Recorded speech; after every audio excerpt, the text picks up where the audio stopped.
6 months after a deadly shooting that changed a community forever. I looked down. My whole left side was bleeding. You can't wrap your head around it. Tonight, Highland Park survivors and loved ones sharing their emotional journeys and their fight on Capitol Hill.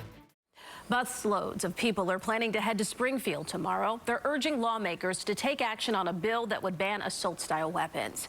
The effort comes 6 months after the Highland Park massacre ended, with 7 people dead and dozens more wounded. CBS 2's Charlie DeMar sat down with a number of people directly impacted, from survivors and families who lost loved ones to emergency room doctors who treated some of the shooting victims, and also the mayor. All of them are on different emotional journeys as they look back on the past 6 months.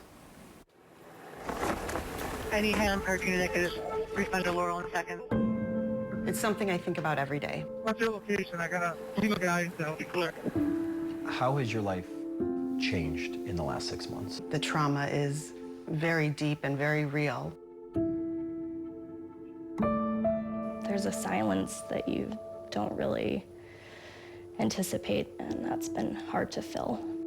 Yeah, we have multiple Lake County canines with that location. It's been 6 months since the 4th of July parade in Highland Park, a celebration of America's independence. Postal dispatch, we're going to have a team go and search the buildings at Sunset Park. Was shattered by a particularly American problem. There's a 12 sheltering in place. They're going to go and help them evacuate. I looked down. My whole left side was bleeding. Lauren Bennett was there with her family, as she is every year. In that moment, thinking that I'm a target, I jumped up to run. My fight or flight kicked in. As I did that, I was hit in the back.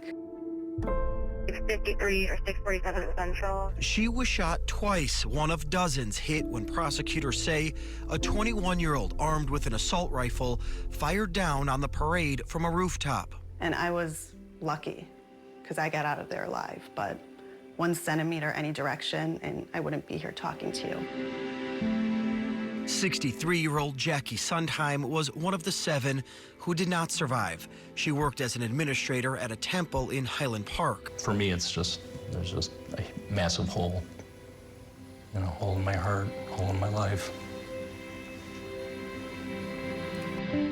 It's just that sheer impact of how many people knew her and that she touched. Her husband and daughter sat down for their first interview since her murder. Having her taken that way, in such a horrible way, you can't wrap your head around it. I would hate for her memory to become something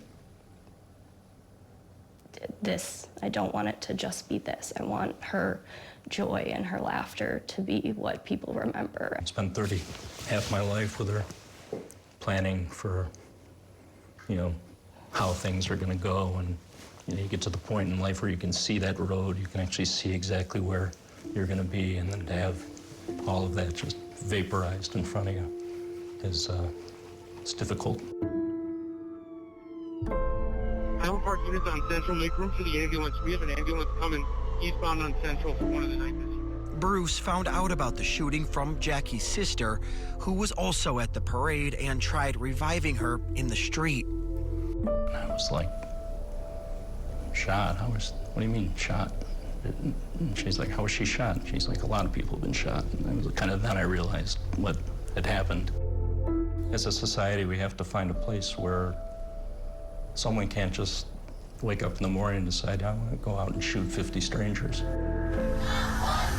Within days of the mass shooting, a movement began to federally ban assault rifles, led by those closest to the trauma. We are still a community trying to figure out the next step. Like Highland Park Mayor Nancy Rottering, who testified before Congress. Which has always been a place of safety. And Lauren Bennett, who appeared at a hearing with state lawmakers. I assumed I was a target. She has also joined a lawsuit against gun manufacturer Smith & Wesson, the brand of rifle used in the shooting. Why has it been important for you to use your voice? I'm hoping that another parade isn't the site of a mass shooting or anywhere. Being mad and angry about it isn't going to change anything.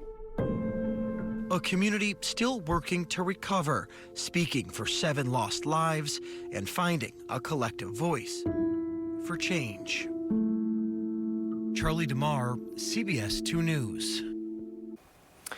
Bruce Sundheim said shortly after the shooting he was sure he wanted to move far away from Highland Park, but now says he can't imagine living anywhere else because of the tremendous support and love his family continues to receive from the Highland Park community. To see that father and daughter, that other woman who is the victim, sit down 6 months later, it's so important to see that we're not forgetting them, that we understand their pain continues. Well, and it's clear when Lauren Bennett says, I think about it every day. Yes. I don't know how you don't, or I can't. I just can't imagine trying to move on from that. And as Bruce Sundheim said so well there, I have a hole in my heart and a hole in my life. It's just heartbreaking. Yeah.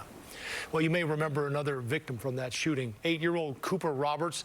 He was left paralyzed after the shooting. His mom says he still has a very long physical and emotional road ahead of him, but he is going to school a little bit more and is now enjoying wheelchair tennis. She also has another procedure scheduled to remove shrapnel from her leg where she was shot.